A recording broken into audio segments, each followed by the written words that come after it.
What's up, YouTube family? I'm going to show you exactly how I partnered on a 167 unit apartment complex deal worth $7.15 million.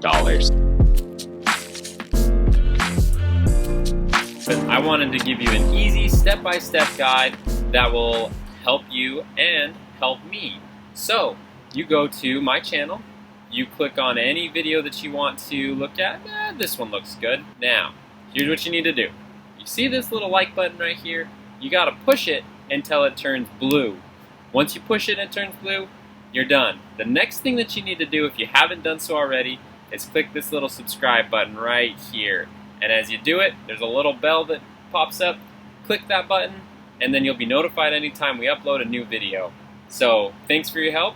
Let's get into the video. So if you're new to this channel, it's all about finances, becoming financially independent, and being able to spend your time where it matters most to you, and understanding that you can do it. Anybody can do this. So that's what this channel is about, is helping you save, invest, and spend that time where you matters most to you. So how does somebody go about buying an apartment complex? There's a few ways that you can become a partner on an apartment complex. The first is through a syndication. Now, a syndication is where you have a group of people finding the deal and they bring investors on. They have to register with an SEC attorney.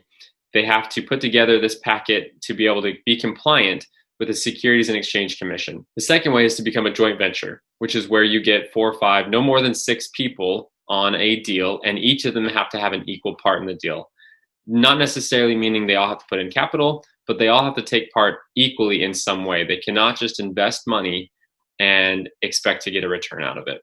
On the syndication deal, you've got 2 factors. One, you've got general partners, and they are the ones that are the boots on the ground. They are the asset managers, they're finding investors, they're underwriting the deal. When I say underwriting, they're just basically analyzing the numbers to make sure that they make sense for an investor to be a part of, which is my job with my partner, Ryan and Keith.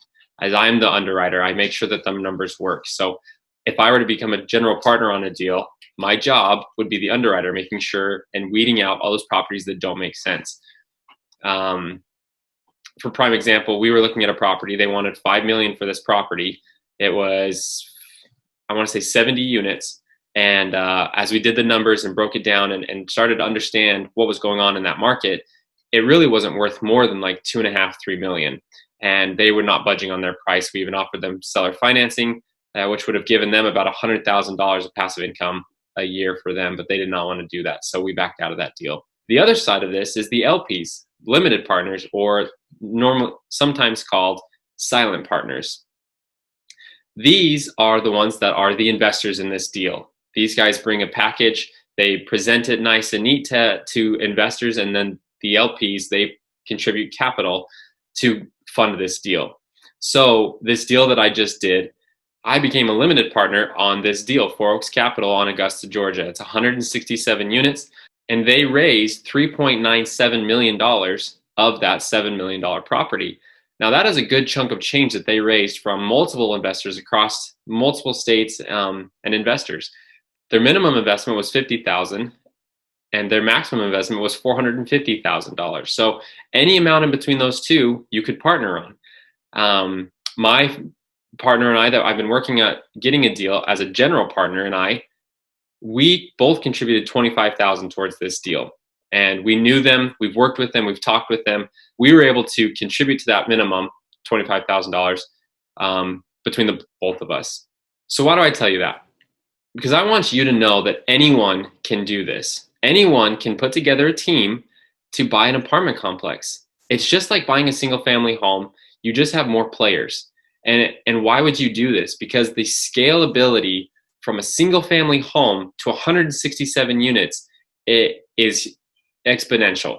And why do I say that? Because you need to have somebody occupying that single family home.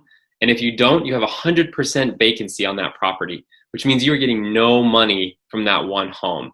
So that's the deal that I just partnered on. And I want to now walk you through how you, if you want, can buy an apartment complex. There's just a few things that you need to do and that you need to look at. So the first thing that you need to do is you need to partner with somebody who complements your weaknesses. For example, I am not a right-brained thinker. I'm not as creative as some other people. I don't have as many social skills and can't just walk up to somebody and have a conversation and build a relationship from that. I need more things to go off of than that. I am much more analytical and love numbers. So I'm more of a left side brain. So I needed to partner with somebody who is that right brain that can go out and speak on our behalf and present this deal to investors and convince them to partner with us and give us their and trust us with their money. So that's the first thing that you need to do, is find somebody to complement your weaknesses. The second thing that you need to do is start acquiring people on your team that have expertise in this field. So the first thing that I did was I joined Active Duty Passive Income Multifamily Academy. I joined that about 8 months ago. It was $2,000, and it was some of the best money that I ever spent, because I now have people in my corner that are rooting for me, that are doing the same thing that I'm doing. They are in this space, and we have experts there to help us with underwriting, to help us with writing up a deal, to help us with partners that we need to find on our deals.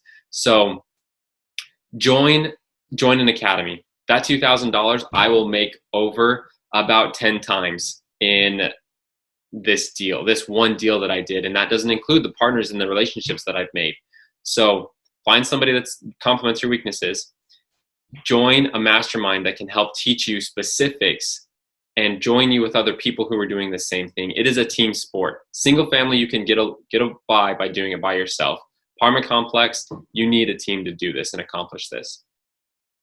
So now that you've found that and you've found somebody to be in your corner and to help you, you now start looking for your market.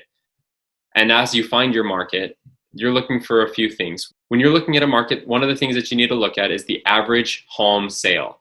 You want that average home sale to be above $100,000, because if it's anything less than that, why are people going to be renting from you when they can go out and buy their own property? You want it above $100,000, so people are more likely to rent. The next thing that you're going to look at is job growth / population growth. You don't want the population to be declining. So that's something that you need to look at. The other thing that you're going to be looking at is crime rate, right? That's something that you just want to make sure that it's a safe neighborhood and a safe place that your tenants can come and feel like they're at home and that they're going to be safe where they're at. And the next one, find a market that you're comfortable with, that you understand, that you can have somebody that has boots on the ground, somebody that can be in that area. So now that we've talked about that, you have found somebody that complements your weaknesses. You found a group that supports you and is going to be there when you have questions that you can ask and has a training plan laid out for you. You found your market. Now we're looking at deals. You build a relationship with a broker, somebody that can give you deals from that area. Now, when they start to send you deals, you need somebody on your team that can underwrite it. And underwriting is basically just taking the rough numbers, putting them into some sort of analyzer. You're looking at three things. You're looking at cash on cash return. The second thing that you're looking at is, what is the cap rate? The lower the cap rate, the less risk, the more people that are going there. Higher the cap rate, a little bit more risk, not as many people moving there. Something to think about. And the third thing that I'm looking for when I underwrite a deal is I'm putting my expenses, no matter what the seller is feeding me, I'm putting my expenses at 50%, between 50 and 55%. And that negates any miscalculations or things that we could miss during this initial underwriting process. So I'm looking at expenses at 50%, I'm looking at cash on cash return, and I'm looking at the cap rate. Once I find those three things and they fall into my criteria, I'm now ready to send it over to my other partners and have their feedback on it. Once we get that, we now start to look at what kind of a purchase price can we give the seller that will not only accommodate us, but will also accommodate them, so that we were doing a win-win situation. If you have any questions about any of this process, please come and talk to me. I would love to share the knowledge that I've learned and hook you up with somebody that has more experience than I do in whatever aspect that you're trying to do. The biggest thing that I can tell you, if you do want to get started in apartment complex investing, find one thing that you're good at and run with it. Become the best at it that you can be, and people will start bringing you deals and asking you to come on. So my job right now is just to learn how to be the best underwriter that I can. This is a first video out of a 3-part series. The next one that we're going to be doing is how to use someone else's money to buy real estate. How do you acquire investors? And the one after that is I'm going to actually underwrite a property that we're working on right now. I'm going to show you the numbers that we put in there, the expenses and all of that. So please stick around, like this video, subscribe to the channel if you want to become financially free and spend your time where it matters most to you. And with that, we'll see you next week.